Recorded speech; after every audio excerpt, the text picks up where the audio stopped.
रात का सन्नाटा था। खेतों के ऊपर हल्की चांदी फैली हुई थी। दूर कहीं सियारों की आवाज़ें आ रही थीं। लेकिन उस सुनसान खेत के बीच में बैठा सोहन लाल बिल्कुल शांत था। उसके सामने पड़े थे कुछ टूटे हुए कद्दू के डंठल। उसने एक लंबी सांस ली और आकाश की ओर देखते हुए बोला, हे जगन्नाथ जी, अगर यह आपकी परीक्षा है तो मैं हार नहीं मानूंगा। लेकिन अब मुझसे अकेले यह संभल नहीं रहा। सोहन लाल का छोटा सा कद्दू का खेत ही उसकी जिंदगी था। वही खेत उसके खाने का सहारा था। वही खेत उसके बुढ़ापे का सहारा था। लेकिन पिछले कई दिनों से रात में कोई अजीब चीज आकर उसके सारे कद्दू खा जाता। सुबह जब वह खेत में आता तो बड़े बड़े कद्दू गायब होते। बस उनके टूटे हुए डंठल और जमीन पर अजीब से गोल निशान रह जाते। गांव वाले कहते थे, यह जरूर कोई जंगल की आत्मा है। कोई कहता यह चुड़ैल का काम है। लेकिन सोहन लाल सिर्फ एक ही बात कहता था, अगर भगवान चाहेंगे तो सब ठीक होगा। उस रात उसने तय किया कि वह जाग कर देखेगा कि आखिर उसके खेत में कौन आता है। आधी रात के करीब अचानक हवा ठंडी हो गई। खेत के किनारे लगे आम के पेड़ की पत्तियां हिलने लगी और तभी खेत के बीचों बीच हल्की सी हरी रोशनी चमकने लगी। सोहन लाल का दिल जोर से धड़कने लगा। वह धीरे धीरे उठकर उस रोशनी की तरफ बढ़ा। वहां उसने जो देखा उसे देखकर वह हैरान रह गया। एक छोटा सा अजीब सा जीव कद्दू के पास बैठा था। उसका शरीर हरे रंग का था, आंखें चमकीली थीं और उसके सिर पर छोटे छोटे सींग थे। वह कद्दू को ऐसे देख रहा था जैसे कोई बच्चा मिठाई को देखता है। सोहन लाल ने डंडा उठाकर कहा, बस अब और नहीं, तू ही है जो हर रात मेरे कद्दू खा जाता है। वह छोटा जीव धीरे से मुड़ा।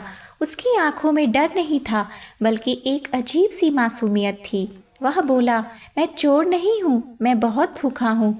सोहन लाल गुस्से में बोला, भूखा है तो जंगल में जा, मेरे पास खुद खाने को मुश्किल से मिलता है। कुछ पल के लिए सन्नाटा सा छा गया। फिर वह छोटा जीव धीरे से बोला, तुझे पता है इस जंगल में सब मुझसे डरते हैं। कोई मुझसे बात नहीं करता। तू पहला इंसान है जिसने मुझसे डांट कर ही सही बात तो की। सोहन लाल का गुस्सा थोड़ा कम हो गया। उसने पूछा, तू कौन है? वह बोला, मेरा नाम भुर्रा है। मैं जंगल का रक्षक था, लेकिन एक श्राप की वजह से मुझे यहाँ अकेले रहना पड़ता है। सोहन लाल चुपचाप सुनता रहा। भुर्रा ने अपनी जेब से एक छोटा सा पीला बीज निकाला और सोहन लाल की हथेली पर रख दिया। इसे अपने खेत में बो देना। सोहन लाल ने हैरानी से पूछा, इससे क्या होगा? भुर्रा मुस्कुराया, कल सुबह तेरे खेत में ऐसे कद्दू उगेंगे जो कभी खराब नहीं होंगे। तू उन्हें बेचकर आराम से जी सकेगा। सोहन लाल ने पूछा, और तू भुर्रा? भुर्रा बोला, मैं फिर कभी तेरे खेत में नहीं आऊँगा, लेकिन मेरी एक शर्त है। क्या?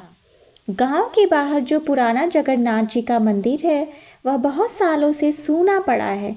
वहाँ कोई पूजा नहीं करता। तू हर महीने अपनी कमाई का थोड़ा हिस्सा उस मंदिर की सेवा में लगा देना। सोहन लाल की आंखें भर आईं। वह बोला, तू जादुई है, फिर भी भगवान की बात करता है। भुर्रा धीरे से बोला, जादू से बड़ा भगवान का नाम होता है। मैंने अपनी आँखों से उनकी कृपा देखी है। उस रात सोहन लाल ने वह बीज अपने खेत में बो दिया। सुबह जब वह खेत में पहुंचा तो उसकी आंखें फटी की फटी रह गईं। पूरा खेत बड़े बड़े सुनहरे कद्दुओं से भरा हुआ था।